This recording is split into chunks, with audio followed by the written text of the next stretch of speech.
What's up, people? What the fuck Wednesday? Yes, I had to move it. I took to take my car to the repair shop, and what seemed like it would take, I don't know, like 45 minutes. Why was I there 4 hours? I was so hot. I had been there 2.5 hours, and then the guy comes out and says, "Oh, a mechanic just test drove it, and we didn't hear the sound that you were talking about." And I'm looking at my watch. I'm like, 2.5 hours, and you just now testing a car? But I was already there. I was all the way in Fremont. There's no way I was gonna make it back in time. Now with the commute traffic. So I just logged onto my phone and changed it to today. And so there you go. That's what had happened to did it. But my car's all fixed now. So we back rolling like Bart. Hopefully better than Bart. Because Bart kind of sucks. Hey everybody. Well, we're back. We got looks like 25 questions as usual. So let me get started. Let me remind everybody who wrote in a question to not only listen to what I have to say, but to look at the chat room too. Hey, Shay, look into chat room, and they might have something that augments what I said, or they may even disagree. I mean, whatever. I mean, we can have differences of opinion, but one thing we do always do here is respect each other. There's no name calling, no, putting people down, no snark, no nothing like that. If you don't have nothing sensible and nice to say, then we ask that you keep your hands away from your keyboard and just let it go, let it fly. Okay. What's one thing I think that I really am proud of about the viewers that come here is everybody acts like they have some sense. So even if we have a kind of heated, back and forth, and it's a little bit of disagreement, 99.9% of the time is done with the mutual and utmost respect. So with all the newbies, please keep that in mind. And no mentioning other YouTube channels, please. And if you're going to recommend any books, it better be mine. Okay. Now, question number 1. Female, 18 to 21. She's from Taos, New Mexico. Summary of issue. My boyfriend doesn't express his emotions properly and says he doesn't, quote, feel anything. How do I help my boyfriend communicate? Let's see what she's got to say before I respond. I'm 18 and I've been with my 19-year-old boyfriend for about 2 years. But recently we have been having issues, him not putting effort in or not being present, and me getting upset a lot. I don't know if I'm overreacting about things. I feel like he isn't emotionally in it, and I've been struggling with the lack of replies and him getting annoyed at me being upset. So that's why I would like some advice. Today we had a conversation, but it was more like me getting upset with him and him saying nothing, or I don't know what you want me to say. And it just felt like he wasn't listening to me. He then said that he doesn't know how to express his emotions and doesn't know how he actually feels, and has said he's never been happy or sad properly. But I kind of took that into perspective of the relationship, and he wasn't happy with me. He hasn't clarified this yet. I would like advice on how to get the clarification, and how do I help him communicate about emotions and things when we can't see each other properly. Girlfriend, I know you're young. You were only 18 years old, and you've already been with the same clown for 2 years. What's wrong with you? What you need to do is understand this, right? He's checked out. He has checked out of this relationship, and he's not going to give you any more than what you see right here. This is it. This is it. So the person who wrote the letter is the person who's not happy, and who's the person who wants something to be different. The only thing that you have the power to change is yourself and your involvement in this relationship. What you need to understand and accept at 18 years old is that this is it. The 2 years, that's it. That's all you're going to get from him. And it's time to deuce out on this situation. Like I always tell girls, here, women, well, actually men too. If you're in a relationship and the person not giving you what you need to be happy, to feel heard, to feel supported and encouraged, to feel loved and to feel secure, then that relationship is not meeting your needs.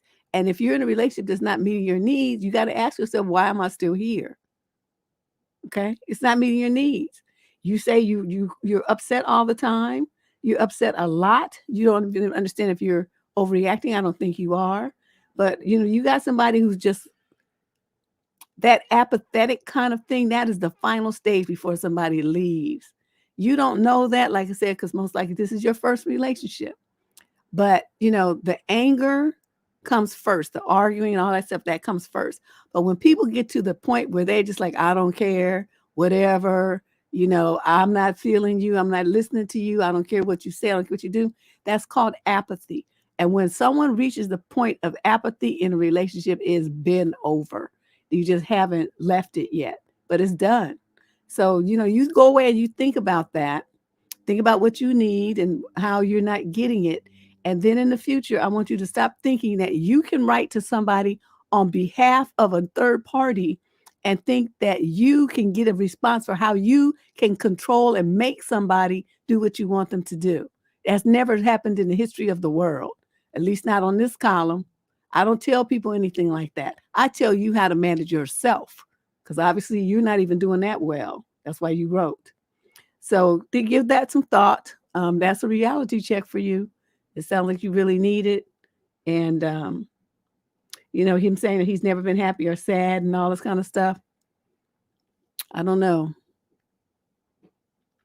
Narcissist or like that, but you say it was a pretty good relationship. So I don't know. But my thing is, it doesn't even matter what kind of diagnosis he has, what kind of mental health he has, or any other excuse that he gives. The bottom line is he's not giving you what you want. And so you gotta,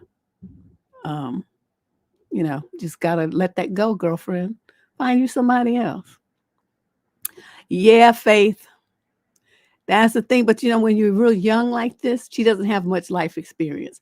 And obviously she doesn't have any older women around, talking to her and trying to explain like how she, how valuable that she is and how important she is and how her feelings are, she should be honoring her feelings and honoring herself and not sacrificing herself just to say that she has a relationship and with this dude for 2, 10, 15 years of misery just to stay in the relationship.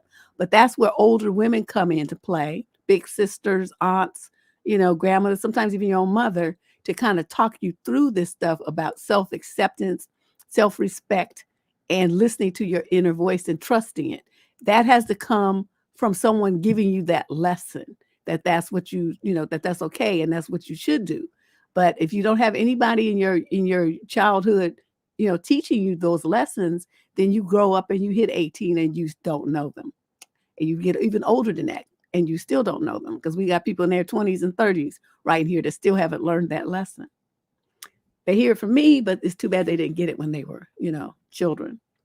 So next question, number 2. This is a young lady in the 18 to 21 age group from Santa Cruz, California. And she says, summary of issue, the guy I'm seeing says he isn't ready for a relationship and I don't know what to do.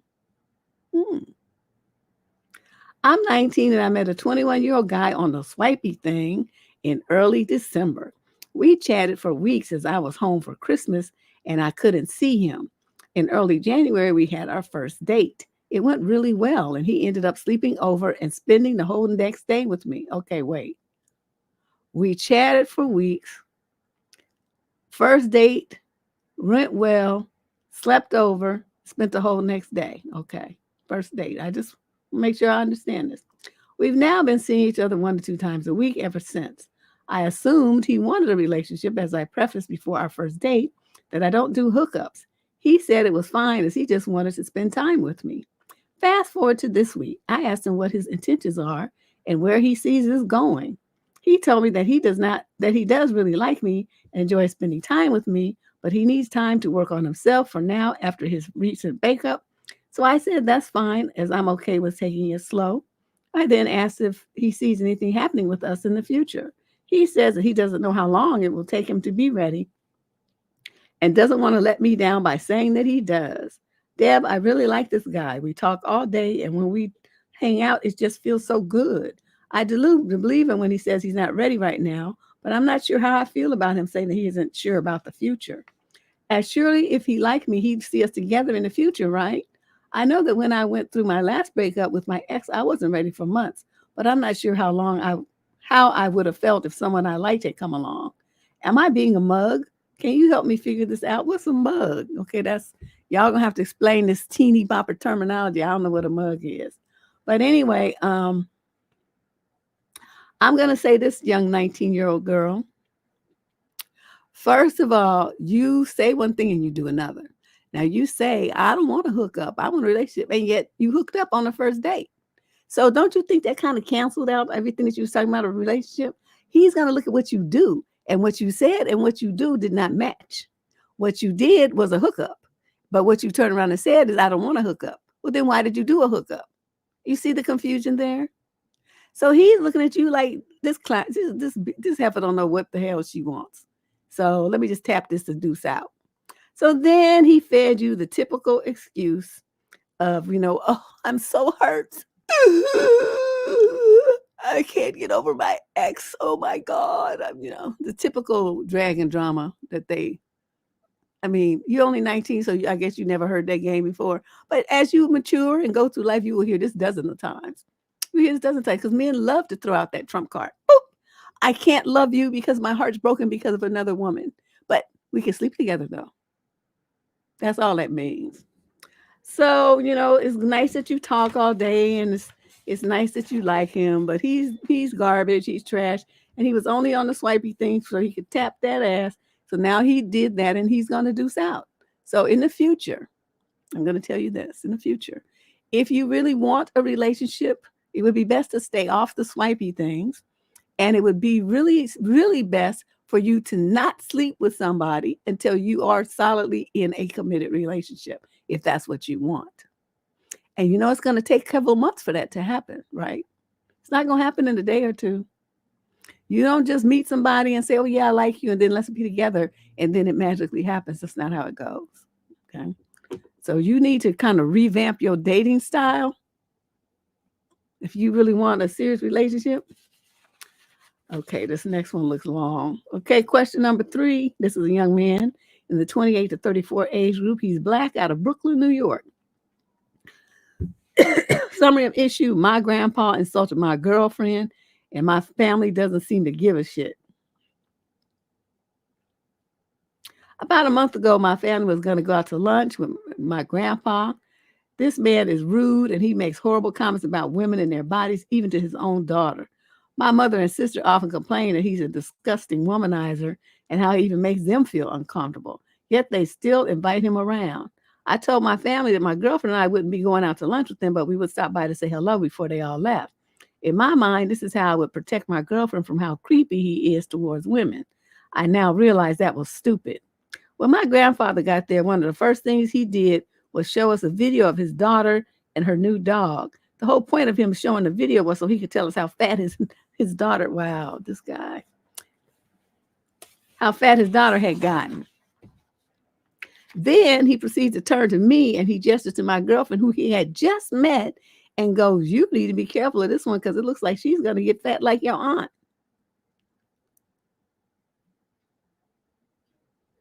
I said, you need to watch your mouth. You don't speak about people like that. His response was to play dumb. Oh, what? What did I say? I went, you know what you said. You need to watch your fucking mouth. Yes, that's what I'm talking about. He continued to play dumb, and at this point wouldn't even make eye contact with me anymore. He's looking at my family and saying stuff like, he needs to speak more clearly. I cannot understand him. Oh my God. Wish I could have jumped into your body right quick. Okay. This really started to anger me, and I responded by grabbing his shoulder, turning him around and said, look, I know you heard me and you know exactly what I said. You need to treat people with respect. And if you don't, you can get the fuck out of this house until you learn some manners. At this point, my dad, who is his son, stepped in and started ushering everybody out to go to lunch. My grandpa turns to me and my girlfriend and shakes our hands as he leaves. To this day, I'm still upset that I shook his hand. The whole interaction was very tense, for everybody, but my family did nothing. Instead, they said I'm a hostile person and I make everyone uncomfortable. When they left, my girlfriend started to cry. She told me she's never been so embarrassed, and she can't believe my family let that happen. I feel guilty for even thinking that my grandfather deserved for us to greet him before they went to lunch. When my family came back, I apologized, but told them I had no interest in seeing him anymore and sorry for acting psycho. My dad says, no, you're not a psycho. You just love your girlfriend. That's why you acted that way. My sister makes a loud ugh sound and rolled her eyes. Then her and my mom decided to reprimand me and say that I have anger issues and that my temper's out of control. They also call me a violent person. But Deb, I've never once hit anybody or been in a fight of any kind in my entire life. I felt like only my dad had my back. He even had a conversation with my grandpa, telling him what he said was disrespectful and that if he doesn't fix his behavior, he won't be seeing me again. My grandfather's response was, well, I'm old and I only have so many years left anyway, so why should I change? Fuck him. I don't care about him or what he thinks. I will never change. Oh, did he now? I really don't know how to deal with this feeling of rage and disgust. Will it just go away with time, or is there something that still needs to be resolved? I would love to hear your thoughts. Well, my thoughts is you are highly restrained, because when he started talking about people, I would have said, "Look, you old fucker," and I proceeded to read him like whatever, because it's your grandfather, so you know his history. Whatever is in his history that's embarrassing, that he didn't like about his body, that whatever about his health, anything like that, his diabetes, his impotency, his whatever he got going on, you should have threw it all out there on the ground and say, "Look, so now we're gonna talk about people. Let's talk about you and this and this and this and this and that here." With your old ass up here always trying to make some young woman feel bad, just mad because your dick can't get hard no more and you can't fuck them. That's why you're trying to put them down, because you want them to feel bad, because you feel bad about yourself and your inability to get it up. You old fucker. And stuff like that. I mean, I would have just had to just clown him, and then anybody who tried to defend him, they would have got some too. Then I would have got my girlfriend and I would have left if I were you. That's how I would have handled it. Now, how you going to deal with these feelings? You did good in that, you told him off a tiny bit, but you did not go like the fee, fi, fo, fum on his ass with the hammer. That's what you should have done. So if this situation ever occurs again, don't hold back. You start thinking of some of the stuff about him that's going to make his feelings hurt. Any woman that cheated on him, dogged him out, took his money, whatever it is that is going to make him have some bad thoughts and bad memories and feel hurt, you throw it in his face. That's what you do. And so you got time. So you sit there and you think about it and you get ready. Okay. And as soon as he clowns, because it's just waiting to happen, then you rip him up one side and down the other. And like I said, if anybody in your family tries to defend him, then you give them some too. They want to call you psycho and say you got a bad temper and you angry and all that shit. They'll say, well, I wasn't before, but let me show you what that looked like. And then you proceed to read them. That's how I would do it. Now, this is not your normal advice column. So anybody listening who was thinking that they was going to come here and get like kumbaya and love and stuff, it ain't that kind of party here. This is the real deal. And we just, we just say it like it is. But yeah, this old fool, he would have got, as they say, broke off a piece. Question number 4 of 25, for those of you who are keeping track. This young man, 34 to 42 age group from Miami. He says, summary of issue. My wife and I are living like roommates and co-parents, but not lovers and partners. After 8 years of marriage, the only thing that we talk about is the kids' bills, etc. Wow. My wife is 38 and I'm 38, and we've been together for 11 years, married for 8. For the first 4 years, our marriage was pretty good, and we had a relationship beyond being parents and just sharing a house. We used to do things together like go to movies, concerts, dinner, etc. Even at home, we used to enjoy time together, listening to audiobooks and watching shows. But this slowed down with the kids, but it didn't completely stop. The last 4 years have been different, though. I feel like I'm living with a roommate, and we co-parent, but I have no idea where our bond as partners has gone. I asked my wife if we could perhaps go to counseling together, but she was offended. She said we don't fight and get on fine. Well, she's right that we don't fight and aren't in an awful marriage, but where's the closeness? I'm not even talking about the fact that the last time we had was 3 years ago. I just want some companionship. What? 3 years? I'm not sure if any of the ladies can relate to what she may be feeling, or if you can give me some advice. I feel lonely, as I really don't have any close friends. Wow. Well, what you need to do is tell your wife this. Either we go to counseling to try to save this marriage, or we're headed for divorce. Because one thing I'm not going to do is be married to somebody who I live with like a roommate, a platonic roommate. I don't know what's wrong. I don't know it's like if I want to do stuff with you, you would say no, you don't want to do anything. So to me, it's like you're freezing me out. So this is not a good marriage to me. So either we go to counseling and we fix it, or we break up. So which one do you want? That's how you're going to have to come, my girlfriend. Because, she feels, I don't know what's going on with her. 3 years married with no action. I'm like, where they do that at?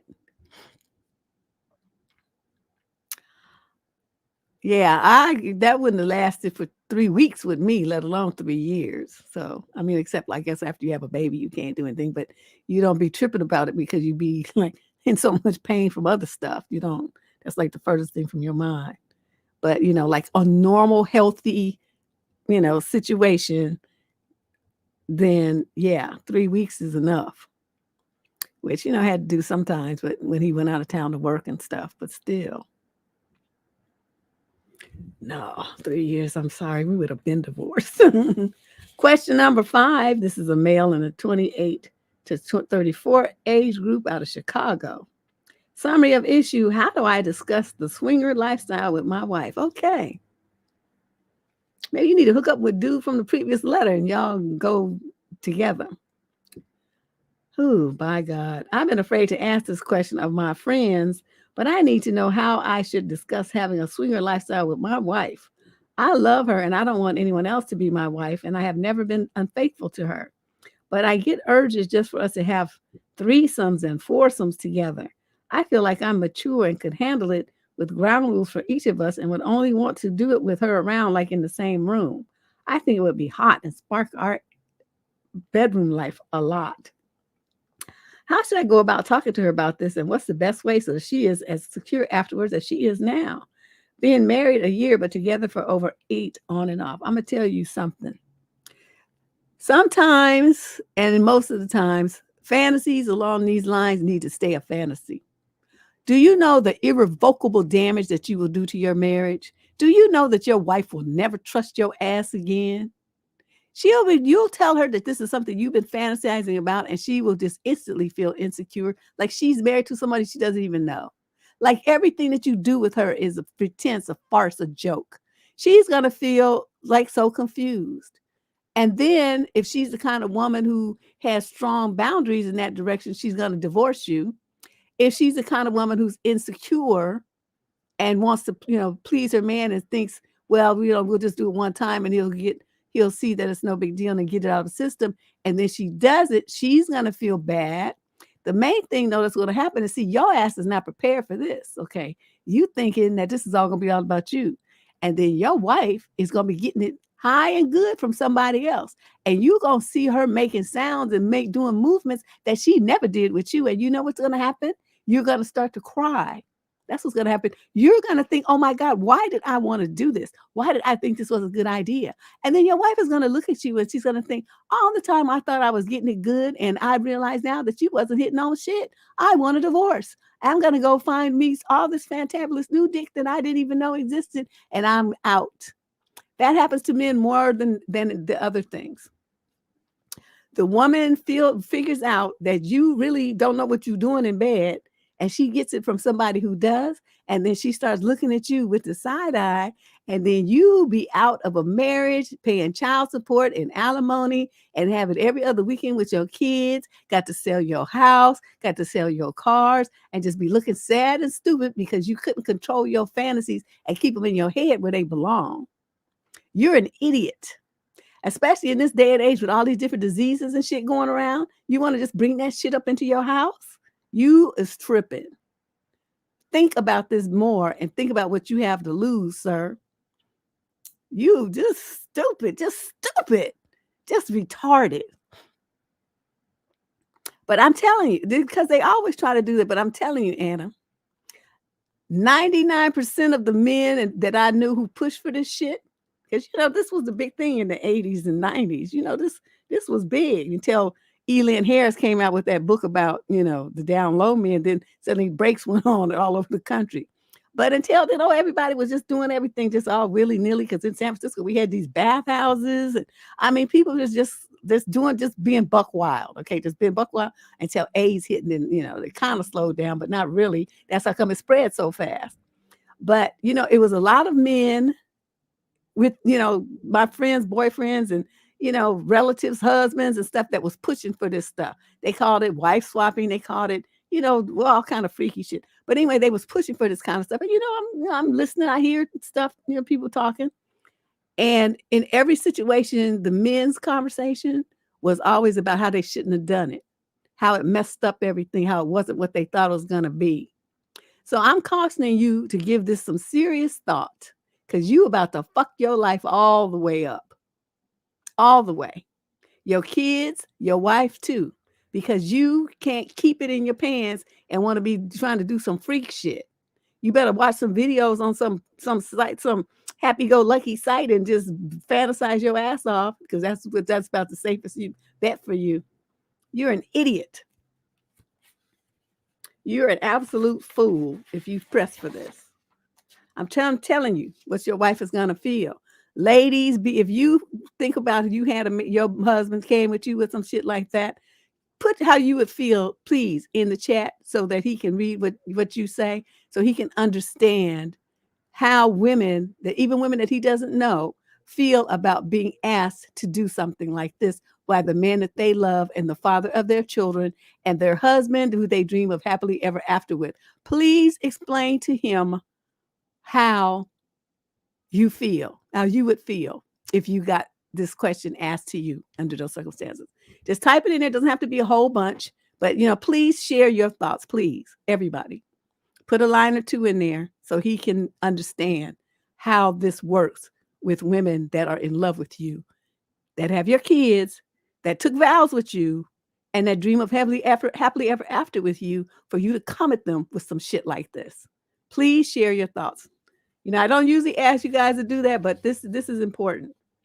This is important. He needs to, see a dozen or so responses from women.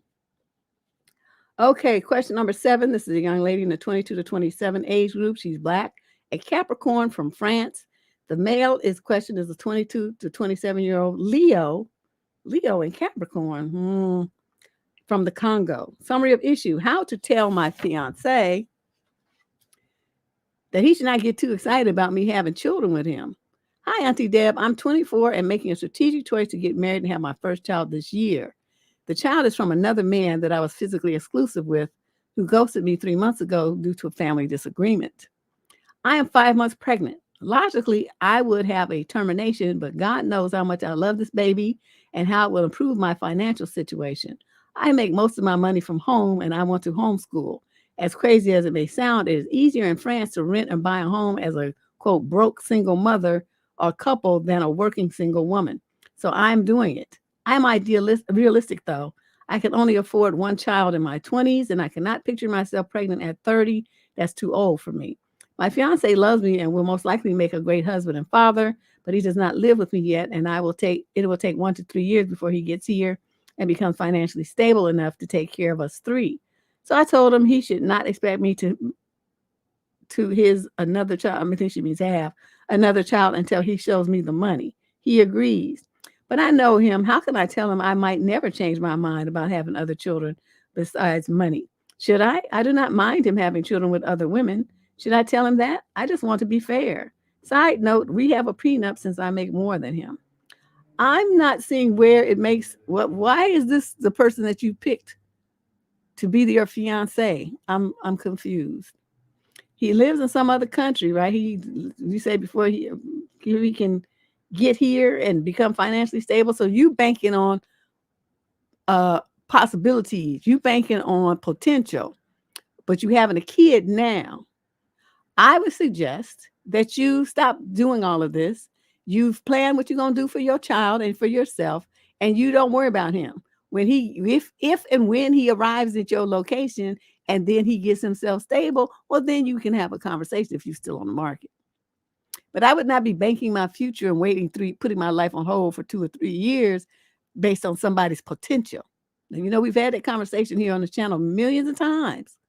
Men don't when they're grown, you don't go on potential. You go by who and what they are right now. It sounds like right now he's broke. So I'm not understanding how he's going to bring something, how he's bringing something into your life that you would want to put your life on hold for this. I'm not getting it. It wouldn't be his child anyway. So why should he be taking care of, quote, us 3? Well, I don't think you're thinking this through very, very clearly, girl.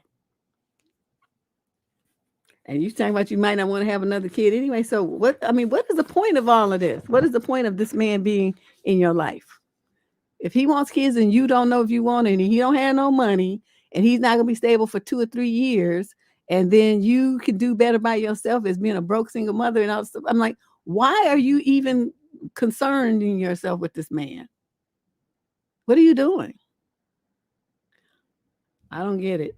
Question number 8, female, 22 to 27, mixed race, Pisces, from Des Moines, Iowa. Summary of issue.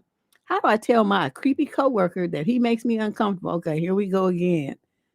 Uncomfortable. I'm 23. I have a coworker. Let's call him James. James is a 61-year-old black male. When I first started working here, I wanted to get to know everybody in the department. When I met James, I found that we both love dogs, and he has 3 of his own that he seems to be obsessed with. Like, it started just a banter, but every single day, James makes it a priority to come and find me wherever I am and talk to me. I could be balls deep and work with my earbuds in, and he just walks into my cube and starts talking to me. He does not care what I'm doing. I try to ignore him, but he just keeps talking. I try to get up and walk away, but he follows me. I was covering the front desk one day, and I saw him peek out of the door to see if I was alone. When he sees I'm alone, he comes and corners me so I can't get out of talking to him. I'm too nice of a person to tell him I'm comfortable and I feel bad because he has never been married or had a girlfriend, I'm pretty sure, but it seriously makes me uncomfortable. He doesn't respect my personal space at all and doesn't get the hint that I'm not interested in unwanted conversation. Some others in the office notice he makes me uncomfortable too. I'm just not sure what to do at this point. I hate confrontation. God, what the fuck is wrong with you girls?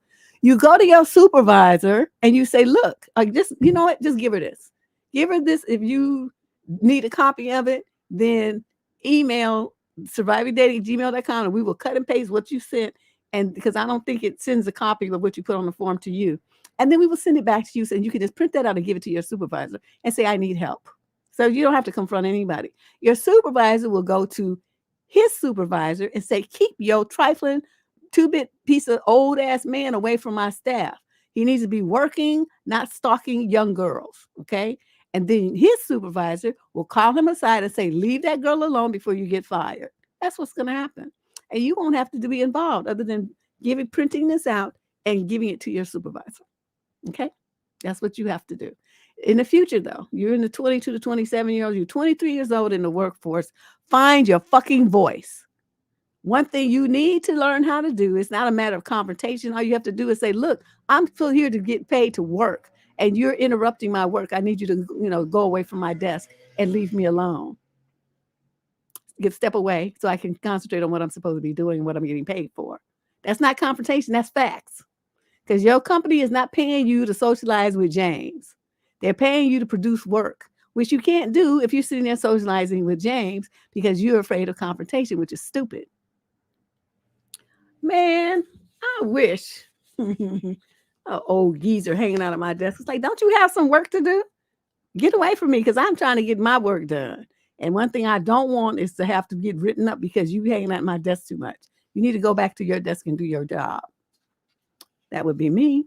And then he would say, well, I'm just trying to be friendly. It's like, well, I don't want you to be friendly. I'm trying to get my paper. And anytime that I'm not working, if they turn around and dock me for it, then I'm going to stick my hand out and you're going to reimburse me. Yeah, he is a problem, but she's letting it be her problem by not putting up a boundary.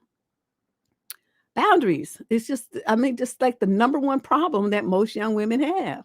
They don't have any confidence in themselves. So, in order to put up a boundary, you have to have a confidence that what you want is important and what you want is right. And that you have the right as a woman to say these things and put these boundaries in place and these rules and back people up off of you. But if you don't feel that way about yourself and you feel needy for attention and validation from external sources, you want people to like you and all that kind of stuff is more important to you than your own self-respect and your own mental health, well, then, yeah, you will find yourself in situations like this constantly because you don't know how to say, get the fuck out of my face. You don't have to use the F-bomb, but essentially, that works better, really. Even if you get called, my thing is, even if I get called in at work, because this has happened, you get called in for cussing at work, the worst they're going to do is write you up. They're not going to fire you for that. And, usually at most jobs, you got to get at least 3 write-ups, and then they put you on a PIP and a performance improvement plan. And then you still have, 90 days to not cuss anymore and stuff. But usually by the time, if I get to the point where I'm cussing somebody out and they call me in and say, so and so said that you said called them a fucker, or you said shit or something else. I said, yeah, I said it. You know why? Because I've reached my the last straw. It's the last straw on the camel's back, and I told this person time and time and time again, and they just keep pressing my boundaries or trying to bully me, or whatever is the situation. And I said, so finally, yeah, that's what happened. They just that was like my last straw. And then they'd be like, oh, that's how that goes. So let's move on. Question number 9. This is a young lady in the 22 to 27 age group. She's Caucasian from Raleigh, North Carolina. Is that North Carolina? She just says Raleigh, but isn't that North Carolina? So I have an issue. My boyfriend has ADHD and he doesn't keep his word. Not sure how to bring it up or address the issue since it's making me feel forgotten about, but I want to be understanding as well. You know how you solve this problem? You don't date men with ADHD. Problem solved. Let's see what you say. I've been dating my boyfriend. He's 24. I'm 23 for about 3 months, and he is perfect. Obviously not if you're writing an advice columnist. Let's just be clear here. But there's been multiple times where he won't stick to his word or will forget to do things he says he's going to do, and I get my hopes up, and then I get disappointed. A few examples are saying he'll call me. We're long distance for the time being, and then forgetting or getting lost in something else, or saying he'll do something else and then he doesn't do it. He has ADHD, so I understand that sometimes it makes it a lot harder to remember things and organize and plan. So I don't want to be too hard on him. I can tell he's actually forgetting and not pretending to or using it as an excuse, but it still makes me feel forgotten about and a little let down when these things happen. The most recent example has been that I've come to visit him in his home state for a few days, and we talked about how we were excited to ask each other to be each other's Valentines. We even had a cute little back and forth about who's going to ask who first. Now it's the last day that I'm here. Oh boy, this poor chick. It's the last day I'm here with him, and I've asked him to be mine yesterday with a card and a few flowers, but he hasn't said anything. I even brought up that I'd really like for him to ask me, but still nothing, and it's looking like it's going to stay that way.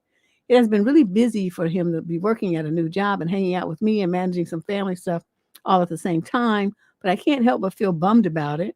I think I would be less bummed had this been a more isolated incident or if we hadn't talked about it so much prior to me coming. I don't know if I'm being really dramatic for being upset over this or how to approach the issue without sounding like I'm being unappreciative for all the other wonderful things he does for me. I also want to be understanding of his ADHD struggle since I understand from my own how hard it is. It makes things sometimes. Also, you have it too. I just like some advice on whether this is something I should bring up and how to bring it up in a good way. You bring it up by saying, this relationship sucks. You suck. Boop. That's what you do. Notice how short words, short sentences. I have found that when you talk to men, all your sentences should be 5 words or less. Take out the trash. Stop, you stupid MF. Get out of here, dummy. 4 or 5 words. Come eat dinner now. Do you want steak or chicken? Okay, 6. Stuff like that. Just short, because men's attention span is like a gnat.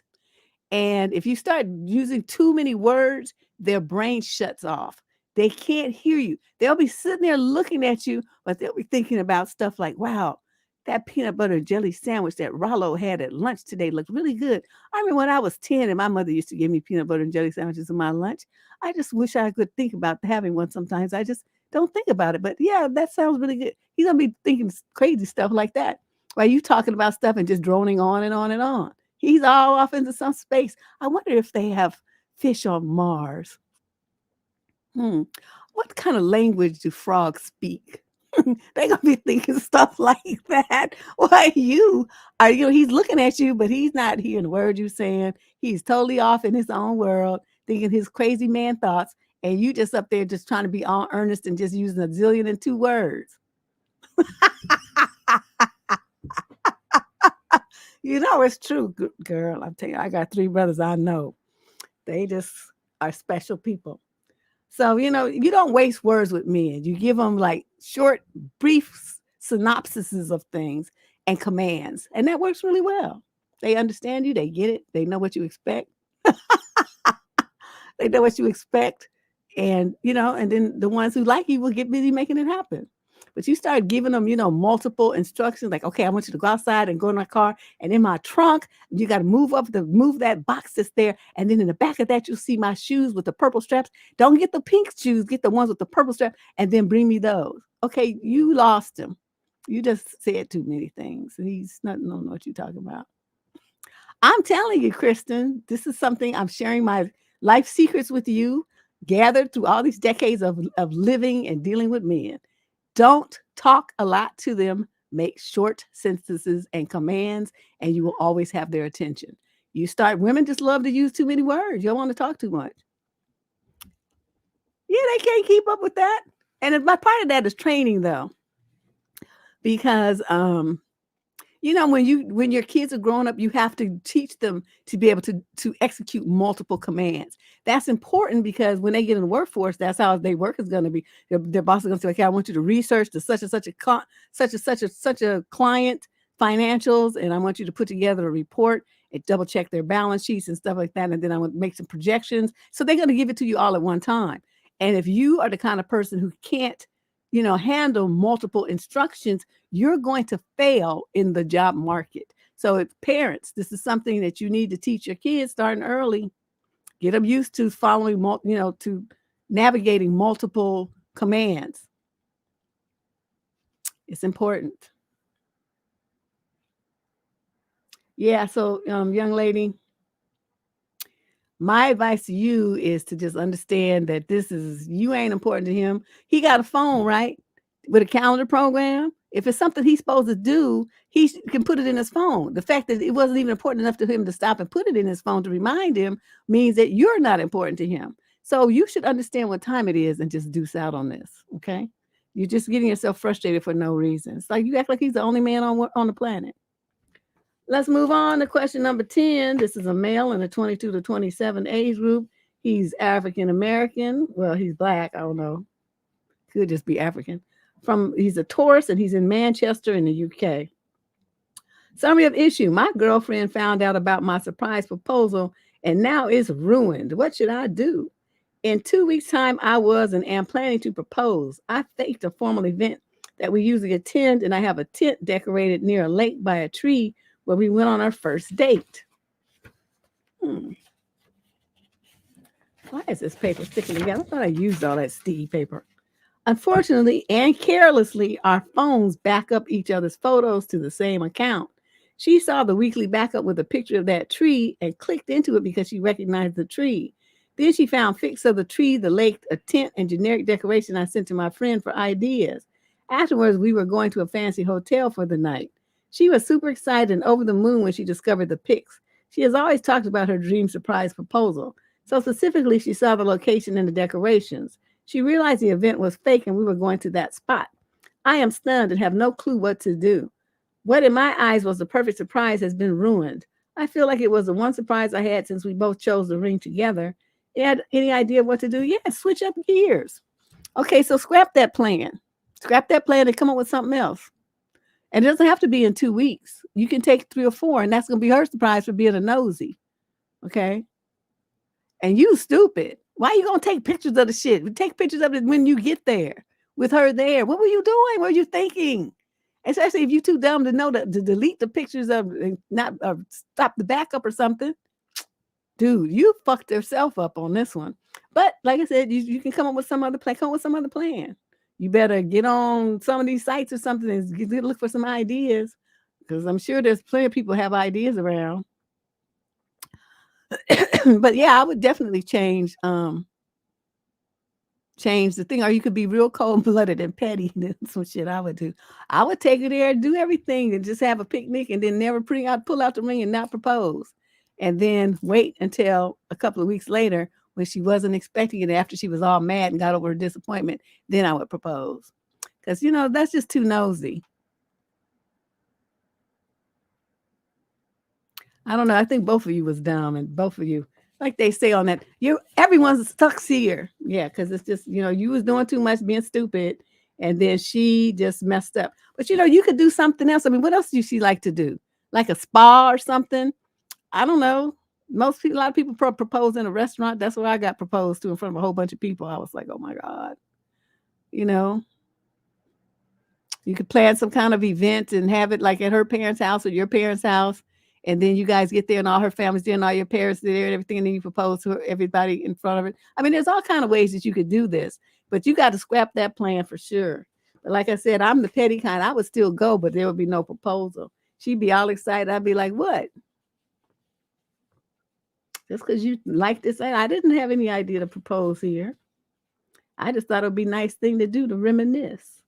Question number 11. This is a male in the 20 to 34 age group from Swansea in the UK. Summary of issue. I'm seriously in a pickle and I need some advice. In a pickle. I'm hoping one of you ladies has been in a similar situation and can help me out. I am in quite a pickle and it's sucking what little life I have left from me. I'll start from the beginning to try. Okay, this another long one. Provide as much perspective as I can. Last week, me and my wife decided to split up. We agreed we weren't meant to be married. We weren't in love. Since then, we have continued to live together for the sake of our 3 and 7-year-olds and have been waiting for the funds to start filing for divorce. Fast forward to now. My ex has a partner and I have a girlfriend who is perfect. The love of my life. I don't know what I would do without her, and we're pregnant. Now, my ex didn't exactly have but wait, you haven't filed for divorce yet, right? That's what I'm reading. Waiting for the funds to start filing for divorce. So that means you're still married. Okay. My ex has a partner and I have a girlfriend who is perfect. I don't know what to do without her and we're pregnant. Okay. So now my ex didn't exactly have the best childhood growing up or the closest immediate family. So when we got together, she met my family.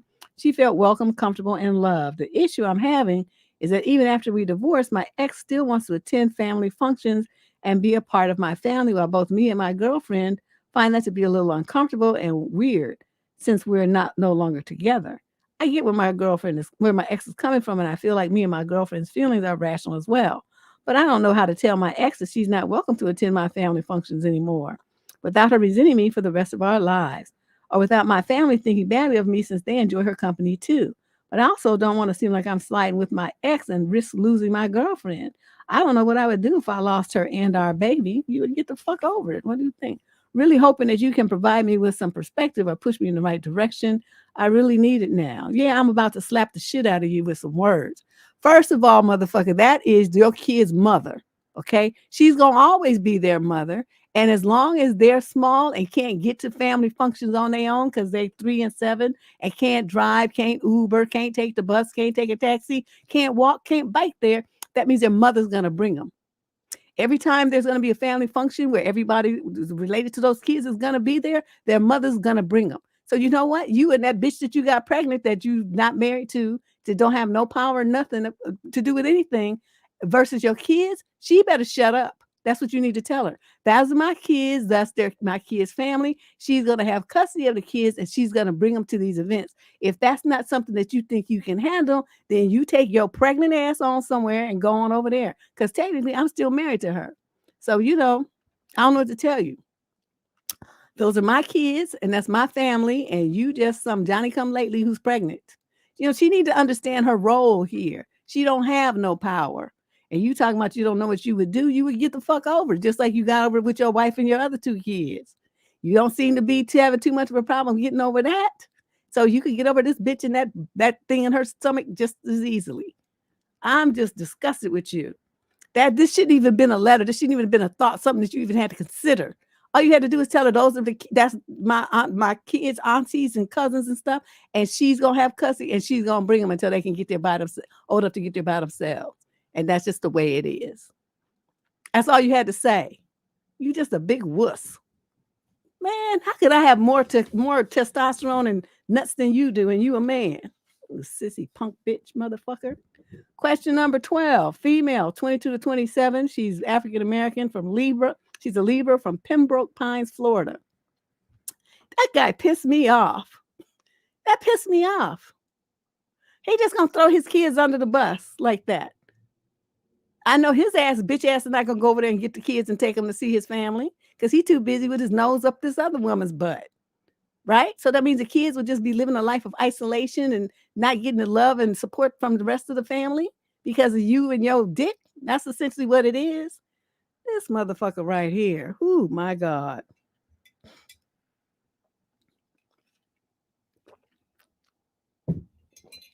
Yeah, he needed to get cussed out, so I obliged. Okay, so summer issue here. She's with a male who's a Gemini and she's a Libra. Hmm. Does happily ever after truly exist? What's the point in relationships, Deb? Is there such a thing as true love? Why does it seem like we as women have a skewed view of how relationships operate in our mind versus reality?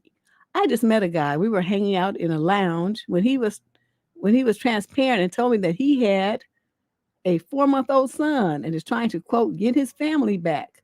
He moved from New York to Florida due to a promotion at his job.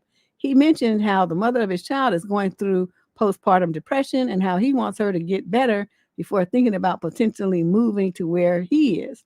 He said they ended on amicable terms due to the long distance. I have no interest in him, but it has me wondering, how can a man say he wants to work on his family, but is here spending money and entertaining another woman? Shouldn't all his effort and attention be on his child's mother and mental well-being? He mentioned, quote, giving her space since her mental is a, quote, different place. But I looked at him. I think you're too smart for this dude. That's what I think. But I looked at him questionably, like, why aren't you being more active? Why are you giving her space? Wouldn't a woman who just gave birth want the father to be more present and active there? Am I being naive in my thought process? I don't know. The whole story just has me questioning what is truly the point of being in a relationship if someone isn't truly devoted to your well-being, truly devoted in loving you and your family. Are relationships like that rare? I hope I conveyed my thoughts clear enough. Yes, you were very clear. And what you have to understand is that there are people in relationships that really love and respect each other that do have problems, and but they work on problems as you pointed out. They don't, just abandon the person. And then there's people who are dust mites. And what you were talking to is a dust mite. He's looking for any excuse for why he doesn't have to do anything to support that woman who just had his baby. Saying that she has postpartum depression, so I'm going to do something and go to Florida.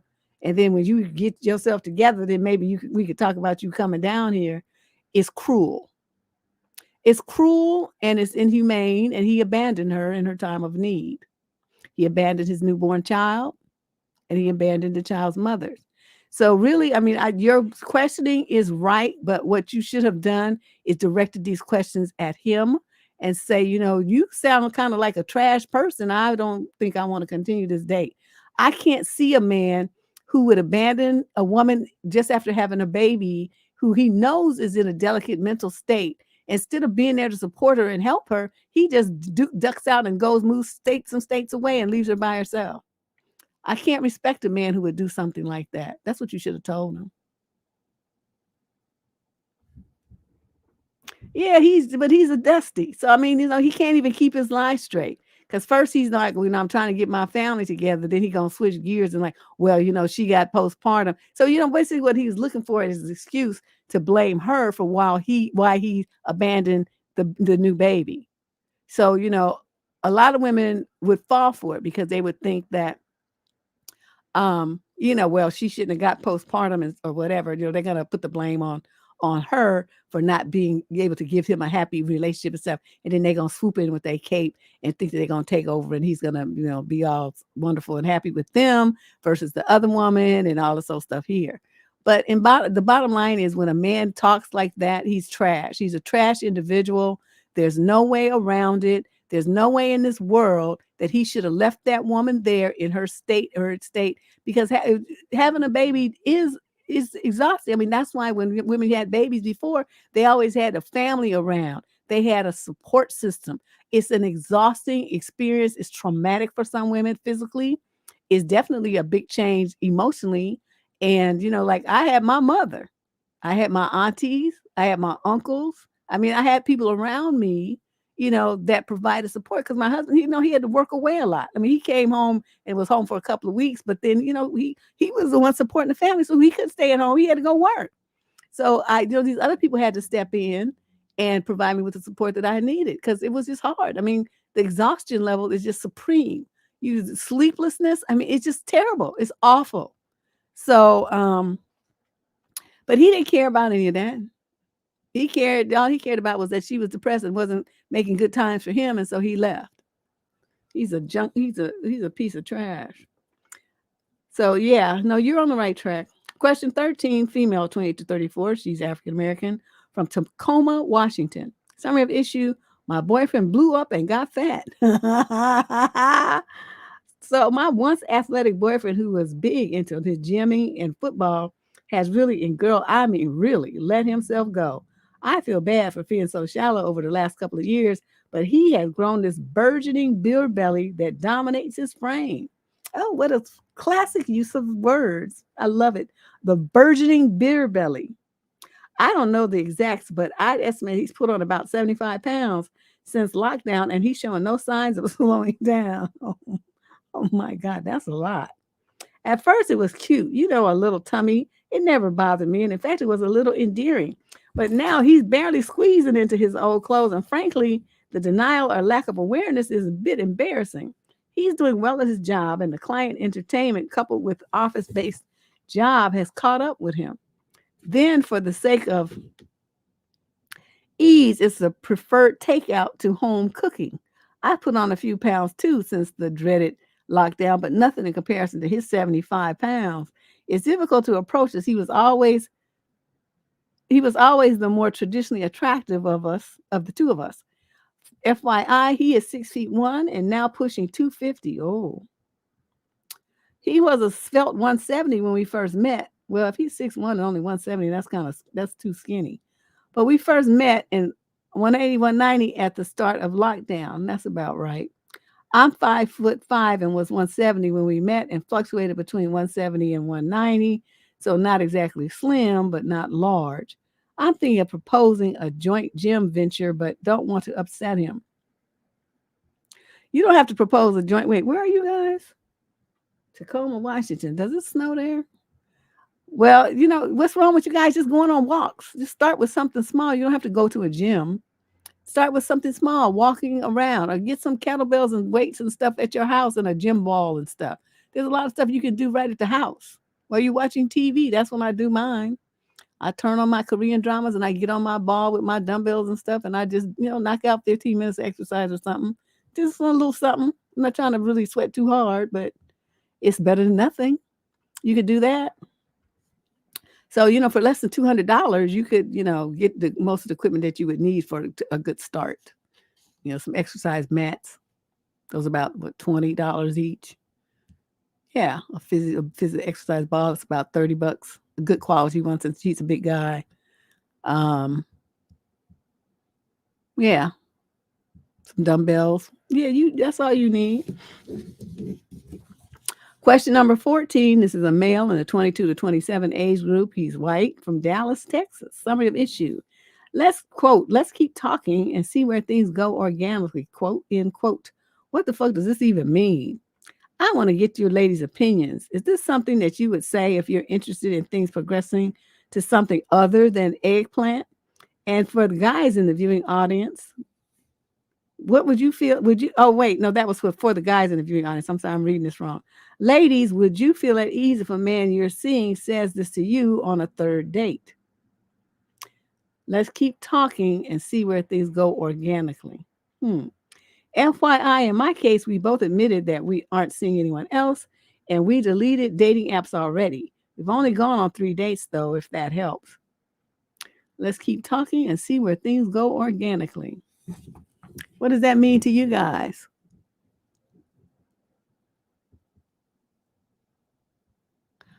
I think that that's something that you shouldn't have to say. Because who's going to go into a situation where you just met somebody and you only been on 3 dates with them and be talking about a commitment? To me, that would be the more stupid thing. To just say, let's just take it easy and get to know each other and just not put any pressure on each other, and not label nothing, not try to make any kind of, big declarations here, is what that person is saying. That's the way I would interpret it, and that's what I would mean if it was me. But by that same token, we ain't sleeping together while we get to know each other organically. So if that's what you thought you were going to pull out of this, ain't happening, Captain. It doesn't matter. You see, that's what I'm saying though. See, to me, because I'm the pair and the spare girl, right? So if I say let's just see where it's going organically, that means I'm gonna still be seeing other people. I'll put you in the rotation, but don't expect nothing. Don't expect anything. I might hold your hand or something, but that's about it. We don't, we're not staking no claim, and we ain't jumping in nobody's mattress. We're not gonna do that.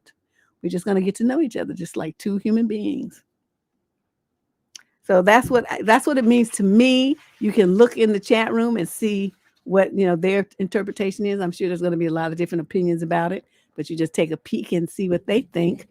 And most of the audience here is female, but we occasionally have some guys in here. But a lot of them they don't really respond in the chat that much, so you might not get any male responses. But the ladies will tell you what it means to them and how they would feel about it if a guy said it to them. So that would answer at least 2 of your 3 questions. Okay, so question number 15. This is a young man in the 18 to 21 age group from San Bernardino, California. Summary of issue. Does she like me? Oh, God. I had an exam the other day. This girl told me that if I fail, that she and her friend will beat me up. She said this in a playful way, obviously. But is the fact that she cares about my success prove anything? Like, does she like me? Child. Please go back to your English class and learn how to punctuate a sentence and write, because this is awful. This what you just sit here. There's no commas, no periods, no nothing. Just a big run-on mush of words. For all the pauses, I put those in there. This is not good. Now, you in the 18 to 21 age group, so let's just say that you're 18, that she and her friend will beat you up, and she said in a playful way.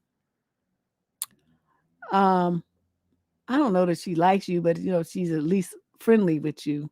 I wouldn't put too much on it, because she might just be, that kind of personality. So I wouldn't automatically jump to does she like me. I would just say at least she's open to getting to know you. Let's start there, okay? And she's back playing around with you in class. Does she play around? Does say anything to you once that bell rings and you all head out? Does she ever see you around the campus? Does she talk to you any place else other than that one time? See, I'm not really I don't want to put too much on this, and I don't want you jumping to conclusions about her feelings. All you know is that she made a joke, okay? She made a joke. And what you could have said when she said that, her friend will beat me up, say, well, I don't condone violence, even joking about it, and shut that shit down. That way you would know, you would make her turn. I don't know. See, I don't like it when people joke about violence. Male or female, it's not funny. It's not funny. Too many people lose their lives with this kind of stuff. And you may be thinking, oh, you're taking this too seriously. No, I'm not, because very often it starts with these little jokes. And it's a test to see what your boundaries are. This is how it happens with women. And so I can't, I'm not going to try to make a difference because you're a male and she's a female, because men get abused too. So I'm not going to say, especially if it's 2 or more women, they could jump you and she might be serious. We don't know. But I'm just saying, in a situation like this, I would personally not have seen that as being funny. And I would have told her that it wasn't funny. And so she would have had to change gears. So it's like, if you're trying to like me, then you need to do it in a fucking adult way and not with this stuff like you're 14. See, I don't like that. So, you take what I said, though. Don't be jumping to conclusions about it. But if she says anything else to you that has the reeks of violence, you need to shut that shit down. Not only will she respect you more, but she'll know that she has to get her game tighter. She can't joke her way into your life with some sad and sorry, silly jokes. Yeah, you can't be too polite. But see, this is a male, and she's, joking at him like that. And she says her and her friend. So that means, be 2 people ganging up on her. To me, that's not funny. And then who is this friend? Is this going to be a dude? I mean, is he going to have to be fighting? It sounds unsavory to me. I don't like this as a joke. And everybody who threatened me like that I wouldn't be viewing them as anybody that liked me. I'd be looking at them like somebody who's testing me to see of what kind of bullshit they can get away with me. That's what I would see it as. Question number 16, female, 22 to 27. She's African American from Carmel, Indiana. Summary of issue. How can I not care about what people think and remain confident? Hey, Auntie, I'm a 23-year-old Black female who has always struggled with self-esteem and confidence. I just graduated from nursing school in December, and I thought I would feel excited, but I am actually terrified. I'm terrified because I constantly care about what other people think, and it's destroying my mental health. There are some things I have struggled with that add to this, and the fact that I hate the way I look down there. What you doing looking? And so I have never done anything of an intimate nature due to the fact that I'm terrified that he will make fun of me. Now that I'm about to become an adult, begin an adult job, I am worried that I'll be alone forever because I don't have good self-esteem and I have no idea how I'm supposed to go out and meet someone on my own. My parents met in college and I just feel like I should have met somebody as well. I am also looking for recommendations for books that I may have helped any ladies feel more confident about themselves. All advice is much appreciated. Well, I guess this would be the one time people can make a recommendation. I usually don't like that. But if you have a recommendation for her about her confidence level in a book form, just go ahead and put it in there. I'm going to say this. You said your parents met in college and you feel like you should have met someone right now. How are you going to meet somebody when you don't want to meet nobody because you're afraid of what you look like down there? You sound confused. I think you need to jump on some psychologist's couch right quick because, you all over the place. Oh, I want a relationship, but no, I don't. I'm too afraid. I don't have any confidence. I care too much about what other people think. I'm going to just tell you this about other people. First of all, who told you that other people could think? Why do you think that they can think better than you about you? Why do you think that someone else's opinion matters in your life? Is it going to pay you? Is it going to bring more money to your bank account? Is it going to promote you? It's going to make you look better. It's going to give you a new car that's already paid for. A bunch of stocks and bonds, investments, a brand new house that you don't have to pay for. What is them other people thinking bringing to your life that's positive that would make you give a fuck what they think? That's the part I don't understand about people who think like you. I honestly don't get it. Because first of all, 90% of people don't know how to fucking think in the first place. You know how you know that? Because you look at how destroyed their life is, the stupid decisions that they've made. And you sitting up there basing your life on their opinions and their shit is all kinds of fucked up.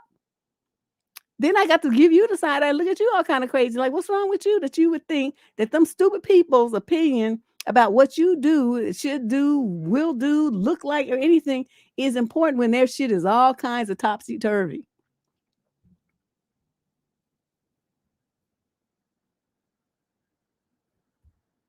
I don't get it. I don't get it. I don't understand it. Oh yeah, that's true, huh? The self-esteem and self-love February videos. It's 28 videos, or probably more, because some days we did 2 shows about stuff. Thank you for reminding me, Ash coming through. Yeah, this is gonna be the first year in 5 years that we haven't done February. This would have been the 6th year in a row, but I can't do it, y'all. I just cannot. Next year, hopefully, I'll have myself back together. But oof, it's too much. Can't do it.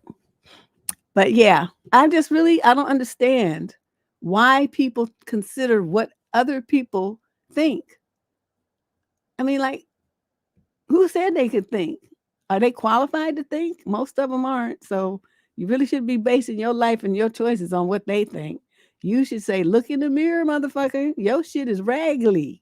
I'm not trying to be like you, and I don't really care what you think because I don't want to be raggedy like you. Interesting. Question number 17. This is a female in the 18 to 21 age group. She's Caucasian from Green Bay, Wisconsin.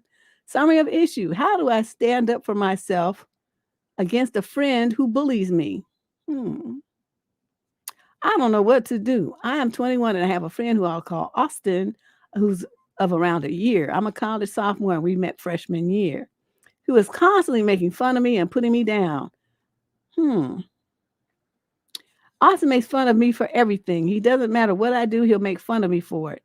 The 3 of us plus a new friend went on a trip this weekend. I'm autistic, so I'm very plan focused, and Tyler and our new friend love it. They complimented me the whole time about how they liked how I always had something planned to do, and I gave them the option to go out and do their own thing if they didn't want to. But Austin complained the entire time. He's the wealthiest out of all of us and makes sure we know it. He brags about his cruises, going to 13 countries, etc. But he contributed nothing monetarily except for some of the hotel fees in which I had to beg him to send me. He made fun of me for going into a fancy store and buying myself something. I'm low income, so I never get to treat myself, and I wanted to buy myself something. Okay, so then you went on and on about what this stuff that he said. Finally, when I told the group that my dad would help pay for some Ubers that we needed, Austin wanted to Uber everywhere. When I got fed up and asked why he won't pay anything, he said that my dad was paying for it, so it was fine. I didn't want to slap my dad with $100 Uber bill, though. Okay, he complained and complained some more. I don't know what to do. He stresses me out, and I can feel my blood pressure rising whenever he's near me. He makes me so tense and scared. I confronted him last semester saying I don't like how mean he is to me, and he promised that he would change and be better, but he's exactly the same, if not worse. This is just what he did on the weekend. Imagine this, not but for months on end. I know I need to establish boundaries, but I don't know what to say or how to go about it. My dad said to just tell him, although I've already told him, and to see how he reacts. Whereas my mom said I should embarrass him by confronting him in public so he'll never do it to anyone again. But the general consensus is that I have to do something. What should I tell him or what should I do? You should end this friendship. You don't need to confront him. You don't need to argue with him. You don't need to fight. You don't need to embarrass him in public. You don't need to go through all them changes. What you need to do is stop associating with Austin. When Austin wants to call you, hang up. When I block Austin's number so Austin can't call you. Block Austin on your social media. When you see Austin in school, then walk off and say, I'm not talking to you anymore. I don't want you in my life anymore. I can't stand your ass. That's all you have to do. And you're not a friend to me. You're an awful person, and I don't want to associate with you anymore. That's how you do what you say to Austin, and then you do it. You don't. If you go see somewhere that Austin's gonna be at at a table having lunch with friends or whatever, you don't go sit there. You go somewhere else. If Austin, they say, "Well, we're going here and there," and Austin's gonna be there too. Austin's coming, then you don't go. You may need to make new friends. That's not I don't have a problem with that either. But whatever you do, you have the ultimate power here. You acting like you have to be friends with somebody who mistreats you and abuses you. You don't. That is the number one boundary that you have that you're not exercising. Get this dude out of your life. That's it. That's all. He's toxic and awful. And he's not doing anything that's going to benefit you in any way. There's no reason for you to associate with this guy or call him, especially not to call him a friend. Okay. Let's move on. Question 19 of 25 questions. So we're mowing through them. Question number 19. This is a male in the 42 to 49 age group. He's African American from Charleston, South Carolina. By the way, let me just say this. If you have a question you want to submit to What the Fuck Tuesday, there's Faith. Okay, Shay just put it up right there. If you have a question you want to submit to a future show, you go log on to the Debsterism.com website, Debsterism, same name as his channel. And then you'll see the nav bar. It says get advice or something like that. And you just click that and fill out the form and submit it and hope for the best. Hope your letter gets picked. Okay, so male 42 to 49. Summary of issue. I'm a 42-year-old Black male. I met a woman and I dated her for a month. We developed pretty strong feelings within that month and are on the same page with what we want in life, but I don't know what to do. Oh my God, what a long summary. All right. I recently confessed to the woman I'm dating that 2 weeks prior to meeting her, I professed feelings for a friend of 2 years and she did not reciprocate, so I decided to move on. About 3 weeks into dating this new woman, my friend all of a sudden has feelings for me and told me. I believe she found out that I moved on and started having a change of heart. It rocked my world, and now I feel torn and have been taking time to make a decision because I feel strongly for both of them. When I discussed this issue with near and dear ones, they all voted that I should pick the woman I dated for a month. What do you think? I think you should pick the woman that you've dated for a month. You know why? Okay, you knew the other woman for 2 years, right? She would know if she had any feelings for you in 2 years. So when you confess that you had them for her, She told you the truth that she doesn't feel that way. Now, what she's doing now, I don't know. But feelings don't change in 2 weeks. So I would suspect that this is just a game that she's mad because you weren't too bothered about, pining over her and stuff and you moved on to somebody else. I think it's more that. It's her ego. She's trying to see if she can, quote, get you back and let you know that, she has this ultimate power and stuff. But dude, the woman already told you that she didn't want you. You should never let a person tell you that they don't want you more than one time. Once is it. That's all. So she didn't want you, so you move on from her. So she's talking about she got feelings and stuff. So now this is what you say. You call her back or text her back. Well, I don't know, however she reached out to you. And you say, it's nice to hear that, but it's too little, too late. I've already moved on. And maybe that'll be a good lesson for you next time. If there's someone that you hold dear to your heart, you need to let them know on a more timely basis. When you snooze, you lose. And then I would hang up. Hang up and let her just deal with her, whatever this is she's trying to do. Question number 20. This is a female in the 28 to 34 age group. She's Black and an Aquarius from Montreal, Canada. The male in question is in the 35 to 41 age group, and he's a Sagittarius. Summary of issue: culture, religion, and age gap. Oh my. Hey, Auntie Deb, I have a question for you and the squad. I'm 29 years old and currently dating a 40-year-old man from Guinea. We are geographically compatible and our personalities gel well together. Even though it has only been 6 weeks, I am starting to feel like he is my other half. I like him a lot. He has not asked me to be his girlfriend yet, so I'm playing it cool and dating other guys. My concerns are he's Muslim and I'm Christian. My family is Jamaican, so there's a cultural difference too. My family is open-minded, though, and would welcome him. I'm unsure how his family would feel about me. I am marriage-minded. How could I figure out if he intends to marry me? At 29, how long should I wait to see if he has serious intentions or if he's just wasting my time? I don't want to marry just anybody and want to ensure we are compatible so the relationship lasts. How long does it take to know that? Thanks for your input. There's no one answer to that question. I mean, that depends on the kind of conversations that y'all have, how open you are, how much time you spend together. There's so many variables there. So to know, like, how long does that take? But have you asked him if he is marriage-minded? That would be the first thing. I mean, if that's not even on his radar, then it doesn't, all this other stuff you're talking about is irrelevant. If he, so you need to find that part out first, if he's even interested in something like that now or ever. Then if he is, that still doesn't mean that he's interested in it with you. So then you would have to, be like, well, I could see this happening if you that bold after only 6 weeks. I could see that happening with us, but how do you feel about, somebody who's a Christian and you're Muslim?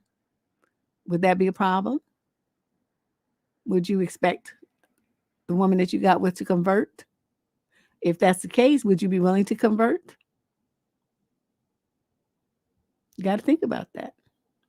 So I don't know. It's only 6 weeks. You guys are still on your best behavior at this point. So I really hesitate to say anything about you like in the honeymoon phase where everything's all magical, wonderful, joy.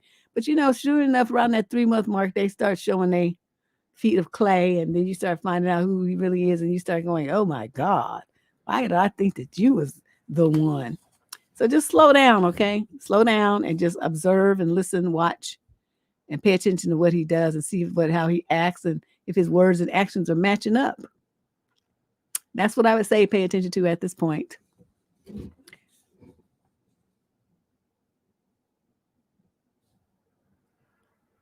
I'll continue dating other people too.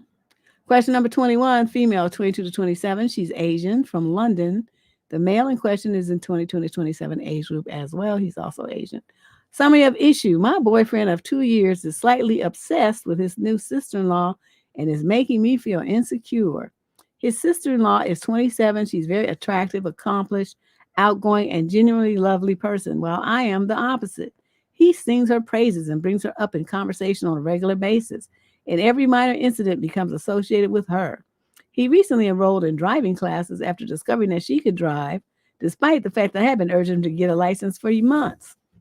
He goes out of his way for her, which he would never do for me, He bought gifts for her when visiting another city, but he's not getting me anything even after I asked him to. Oh, really? I recently attended her pre-wedding party and my boyfriend got super drunk and danced around with her and was by her side most of the time. He speaks so highly of her that I can't help but feel insecure. There are a lot of minor details that I don't want to get into, but to summarize, I am disappointed and hurt. I can't have a conversation with him about how I feel because what I feel is certainly wrong and absurd, and I'm afraid that this might destabilize the relationship. Plus, there are chances that he stopped talking to me about her, so then I'll never know what's going on. He's a generally nice guy, and I know he wouldn't do anything to hurt me or his brother. Damn it, he'd have never have guessed I'd be so upset with all this in the first place. But it hurts when you're no longer a priority. Are my feelings unfounded, and is there nothing wrong that I should be worried about? Or tell me how I can cope with this. Unrelated to the above, I've asked him about the future of our relationship, and he said he doesn't think about all that, but he wants to be with me. I don't know what to make of the answer because I was expecting a future plan of sorts. Yeah, after 2 years, like to move abroad together. We are both MBA aspirants to be in the same country or city if all goes well, get married, etc. I'm just too much in love to see things clearly, I guess. Help me. No, you see things very clearly. What how would I handle this? Well, I probably would be like over to the brother and like, have you noticed how obsessed your brother is with your fiance? It's driving me crazy. I mean, I'm not saying that he's gonna do anything, but look at him, watch him. Look at how he's up under her all the time and doing stuff for her stuff and acting like he's dating her. I would bring that to the brother's attention because he might not have noticed. So he can start looking at his brother. Because see, we don't want her to have to dump him. I want him to get chewed out by his brother because really what he's doing is very disrespectful. So the brother needs to check him and then she can dump him. But I would make sure I want to be people like to say karma. No, no, no. We're going to have Debma here. We're going to have Debma. And we're going to go and we're going to tattle and we're going to point the finger at you and say, look what he's doing. I'd be telling it and make his brother check his ass and then see what happens. Then I'd be playing innocent like, oh, your brother did what? He punched you in the face? Wow. Maybe you shouldn't have been trying to mess around with his fiance and all of that. I don't know, but that's what I would do. I know it. I used to tattle on my brothers all the time. Ooh, I'm going to tell. I'm going to tell mommy. I'm going to tell daddy. Ooh, I'm good at that. So I know this would just be an extension of my tattling. And I would just sing like a canary. I'd be telling it all. And do you know when he went he didn't even get me a present, but he got your fiance one. Did she tell you or is she keeping secrets? I'd be getting everybody fucked up. Question number 23 of 25. This is a male in the 22 to 27 age group from Huntsville, Alabama. He's writing about some girls that are 25 and 23. Summary of issue. Did two girls not want to give me their numbers because I am a man? Are girls more cautious about giving out their number to men in general? Well, duh. I'm a guy in college. In one of my classes, I was paired up with two women to work on stuff in class. We have worked with each other for a couple of weeks now, and we all get along great. We work together well and talk about our lives. But today, the professor suggested that group members should talk to each other outside of class and help each other with homework. The two women exchanged numbers but did not ask for my number. I didn't bring it up because I thought it would be awkward to do so. I've gotten no indication that either of them dislikes me in any way. Was this a slight against me or were they being cautious because I'm a man? I don't know. I mean, you said you get along, but I mean, have you been giving them an eye or something? Can you think of something that you may have said that maybe, or something that you did that maybe put them off a little bit? Are they dating guys who they think would be jealous if they were talking to you? I mean, there's so many possibilities here. I mean, do you have a crazy jealous girlfriend that they're scared of? Are you too cute so they're scared to be alone with you? So this is their protective mechanism.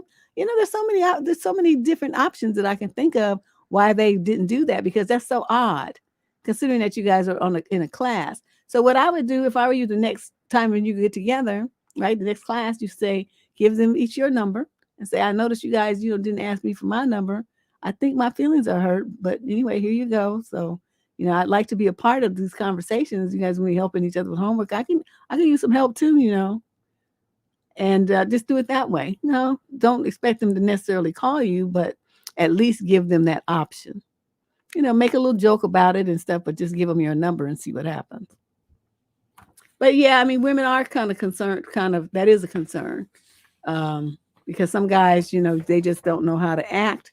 They get your number, they say stupid stuff to you, they send you inappropriate pics, all kind of stuff be going on. So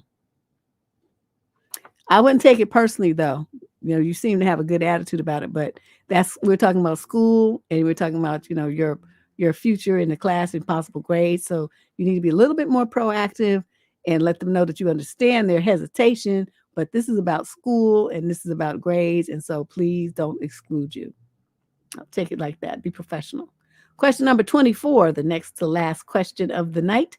This is a male in the 22 to 27 age group from Latinx from Miami, Florida, writing about a female who's 18 to 21. Summary of issue. How can I initiate a breakup with my girlfriend? Oh, that's so mean.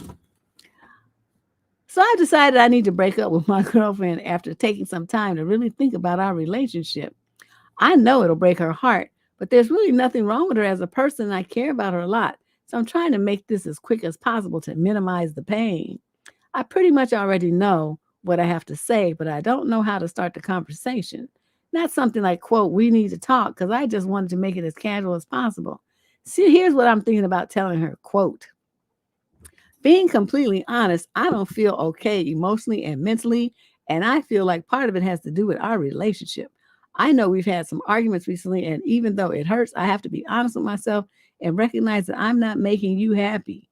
It would be very selfish to keep dating you knowing that I'm not giving you 100% of my attention, so I think we should break up. I'll be there for you for whatever you need, but please understand that I'm going to need to be alone for a while. I know I'll do it at her place so she won't have to drive back crying. I'm also ready to text her mom to make sure that she checks on her regularly. Everything I have it planned already. I just don't know the words I should use to start that conversation. At her house? Why don't you do it when she's at her house and you on the phone? Don't do it in person. That makes it harder. Because then she's going to be all trying to grab on you and begging you, and all this is going to be drag and drama. Don't do it in person. Don't go to her house and taint her abode with that nonsense. That's rude. Do the shit on the phone. You call up and you talk to her and say, I have something serious that I need to talk to you about. Not that we need to talk. Say, I have something serious that, I need to talk to you about. And then you start, things about how you've been feeling and say, it's just no point in just dragging this out because I'm just not feeling it anymore. So I want out. We're going to break up.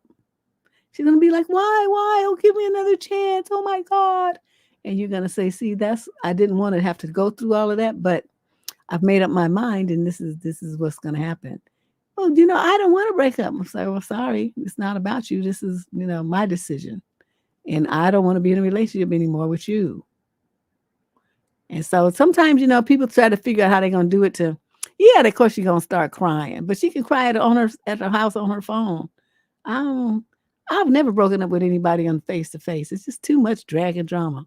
Well, no, one time I forgot. Yeah, one time. Oh, it was just too much. He was hanging on my leg and all on the floor crying and just, oh my God. It was so undignified. I was just so felt like kicking my leg like that to get him off of me. And I'm like, how are you going to be 6'3" and then on the floor crying like this? Get up. At least let me leave with you knowing you have still some dignity. But no, he was stretched out on the floor. No, don't leave me. And just crying. And I'm just shocked because, he was just such an asshole. He was the biggest. He just flipped. He used to be real sweet. Then he flipped to become an asshole. So I'm feeling like, okay, well, since you in asshole mode, then you going to take it like a G, right? That's what I thought. But I was young. I mean, what did I know? So I thinking he was, going to be all G'd up and be like, yeah, bitch, yeah, get out, get the fuck out. I think he's going to be like that. Instead, he just looked at me and he just laid on the floor. And I'm trying to walk away. He's hanging on my ankle and crying and grabbing on my leg. Oh, my God. I just could not believe it. And I'm looking at him and I'm like, how is this possible? How is this happening? How are you this tall and this trying to act all rough and all buffed up and stuff, laying on the floor, crying and grabbing somebody's ankle that you just talked all kinds of shit to the day before? I'm like, dude, I'm out of here. Yeah. But I didn't know that's what I swear you guys, I did not know he was gonna respond like that. I was so shocked. But after I got over my shock, I was disgusted because I just looked at him and I was like, ew, ew, get up, just ew. And thinking about it even now, and that was ages ago. And I'm just like still disgusted with him. So, dude, yeah, the best thing to do is kind of like a band-aid. You just got to rip it off. You just got to rip it off. So, but do not go to that girl's house and disgrace her home like that. That's her safe place. Don't do that to her. You break up over the phone. And our last, yes, girl, ugly crying, snot flying and shit. But I mean, it's just like, ugh.